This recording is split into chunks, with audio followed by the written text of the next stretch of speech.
Well, I'm a little late this week by a day, but this is my video of some exegetical exploration I've done on Acts 4, 1 through 18 for ye patrons. Okay, I've looked in Willie James Jennings' Acts commentary. He has a particular good emphasis on the social aspects of Acts, and I thought this was an interesting quote. Christians of the modern West have never, he's talking, of course, about the arrest of Peter and such. Christians of the modern West have never really grasped our deep connection to the criminal mind, our mind. In other words, Christians are criminals.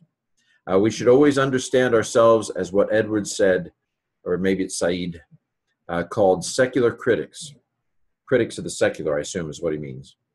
Who unrelentingly call into question the gods of this age, that is, the prevailing social, cultural, political, economic, and academic logics.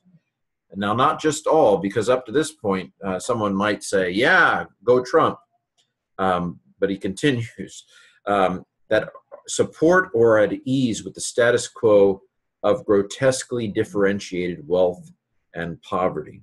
Now, of course, this is his angle. This is, and I shouldn't say angle because I actually believe that this is Jesus' concern. And it's Acts concern. So I don't think that this is way off. Obviously, there's going to be debate among Christians about these sorts of things.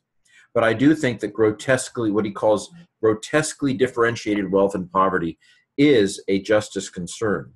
When there is that big of a disparity, and of course the disparity today, I think makes the situation of the first century pale in comparison, maybe. Although I don't know that we're oppressed, at least I'm not oppressed by the wealthy at this point, I don't think. But I do think that grotesquely differentiated wealth and poverty is a major problem for justice.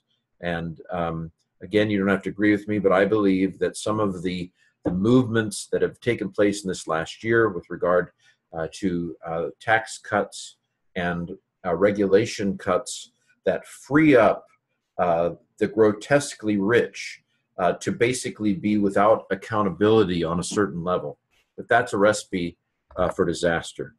And I'm not just talking as a Christian here. I think from a philosophical standpoint, it's a major problem waiting to happen. He goes on, uneven access to the necessary resources for life and health. Now, I don't like talk of rights. But I do think that a society such as Europe's or Canada's, or where everybody has access to health, is a more Christian society in a sense than one in which only those who have means have access to health.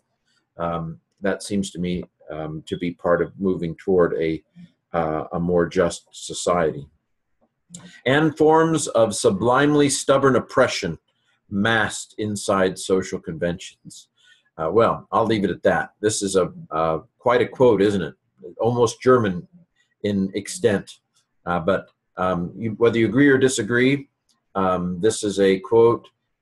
This commentary, Jennings. If you could only buy one commentary on Jennings, if you want to know the original meaning by Keeners, if you want to know a prophetic application by Jennings, in my opinion. Mark Benedict will agree, I think. Temple leaders. Okay, who are these folk? So I read a little in Keener to try to get a better sense of this and did a little search. It seems to me that the captain of the temple was the person in charge of temple security, maybe more than security. But this is kind of the guy that watches the temple. And so it makes sense that this person is involved because they're trying to assess whether these Christians are a security risk in the same way that Jesus would have been assessed as a potential security risk. I mean, he overthrows the money changers' tables. The Sadducees, I talked a little bit about Sadducees in the normal flow of the week.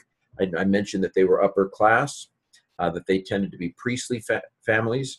I can't prove it, and I'm not an expert, but the similarity between Sadducee and Zadok, the sibilant letter, the A vowel, the D, the CK is related. It looks like Sadducee is related to Zadok. And of course, the Romans removed, well, the Hasmoneans actually. I suppose the Maccabees weren't of the seed of Zadok. So that goes back even to about 100 BC. So these are, it seems to me that the Sadducees are, or at least for a time, were displaced descendants of Zadok. Zadok, of course, being the priest in the time of David. And so the Sadducees appear to have been a wealthy priestly class, somewhat displaced from the priesthood for a while, and then come back into the flow of power after the Romans take over Dodge, and particularly after Herod takes over. I think he took over in, was it 19 BC? I'm sorry, I don't remember that. But the Sadducees tended to dominate the Sanhedrin, Keener says, and I think E.P. Sanders would say. So tradition says the Sanhedrin had 71 members. One thing that Keener said that made a lot of sense to me is that it's doubtful that they were all present on all occasions. And so this actually relieves some problems. So, the idea of, did Jesus appear before the Sanhedrin? It seems very doubtful that the whole Sanhedrin would have assembled in the middle of the night. These are important people who need their beauty sleep. And in their minds, Jesus probably wasn't that significant of a person. And so this makes possible that, some have wondered whether John gives a more historical portrayal of the meeting with Annas and in the middle of the night, more of a private meeting. But we could call the Sanhedrin a group that is far smaller than the full orbed Sanhedrin. So that was interesting. Actually, it reminded me of, there was a president at Asbury Seminary who got into a major conflict with the board, except it wasn't the whole board. It was a small subset of the board, kind of the executive committee of the board. And so this is what I thought of when I read this, because and now the full board had to meet by bylaw, but they postponed it to the farthest date possible, according to the bylaws, so that this little group effectively, it seems to me, was running the show for, I think, a couple months, if I remember correctly. And so the Sanhedrin, I don't know that they had an executive Sanhedrin, but it makes sense that there was probably a Sanhedrin within the Sanhedrin that ran the show most of the time in the day-to-day. Annas, there's this kind of confusion. It's confusion for us. I'm sure it wasn't confusion for them. That Annas, who's mentioned, Ananus, the longer version of his name, was high priest from AD 6 to 15. So he was not officially the high priest during the time of Jesus or at this time. And yet he is mentioned as a high priest here. In fact, high priest is used in the plural here in Acts. It would seem that this use of the plural was conventional. I'm going to give that to, I'm going to chalk up with Keener on that one. Now, this is one of those things where there are those who say, Acts is inaccurate. And I want to make it clear that I don't go looking for inaccuracies in the biblical text. I do think that since exact history was not the focus, that if you find a tension where it seems like on the face of it, it's not reconcilable, that we should not feel compelled to try to reconcile all the jots and tittles. But it seems to me that it is likely that Acts here is giving us the way that people referred to this group. This is one of the things I've reflected on this week, that even though he uses high priests in the plural, and he calls Annas high priest and others, the high priests, I think that Keener probably has it right.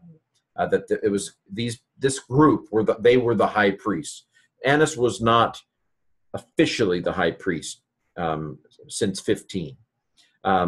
Although I think he had 5 sons, all of them at some point served as high priest, and of course Caiaphas was his son-in-law, who was high priest for some 19 years.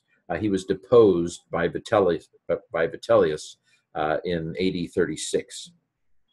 But anyway, that's a little bit on the priests. I read in Keener to try to see whether I could be more definite on what a grammatos and idiotes might mean.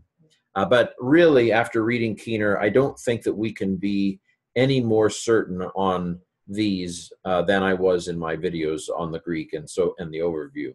A grammatos may mean literally illiterate, but what it means in a particular context depends on that context.